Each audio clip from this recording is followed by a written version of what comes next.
بسم اللہ الرحمن الرحیم۔ رات کے وقت قربانی کرنا کیسا ہے، جائز ہے یا نہیں ہے؟ اس سے پہلے کہ ہم اس سوال کا جواب دیں، آپ سے گزارش ہے اگر آپ ہمارے چینل پر نئے ہیں تو ہمارے چینل کو ضرور سبسکرائب کریں۔ شریعت اسلامی نے قربانی کے لیے جو وقت مقرر کیا ہے وہ 3 دن ہے، یعنی 10 ذی الحجہ عید الاضحیٰ پڑھ کر وقت شروع ہوتا ہے اور 12 ذی الحجہ کی عصر تک یہ تمام وقت کے اندر دن ہو یا رات جس ٹائم بھی قربانی کرنا چاہیں کر سکتے ہیں، جائز ہے۔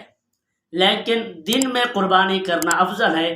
کیونکہ دن کے اندر اجالا ہوتا ہے، روشنی ہوتی ہے، ذبح کرنے کے اندر مشکل نہیں آئے گی اور ذبح کرنے میں کوئی غلطی نہیں ہوگی اور ہمارا جانور اچھے سے حلال ہو جائے گا۔ اسی وجہ سے رات کے اندر علماء کرام بعض نے مکروہ لکھا ہے کہ رات کو قربانی نہیں کرنی چاہیے، کیونکہ رات کو اندھیرا ہوتا ہے، زیادہ روشنی نہیں ہوتی، تو ذبح کرنے کے اندر غلطی واقع ہو سکتی ہے، ذبح کی تمام شرائط پوری نہیں ہو سکتی اور ہمارا جانور حلال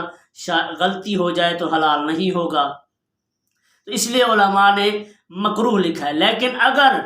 کہیں پر یعنی روشنی ہو، جس طرح کہ اب بجلی کا انتظام ہے، جب پہلے بجلی نہیں ہوتی تھی تو اس وقت تو رات کے وقت قربانی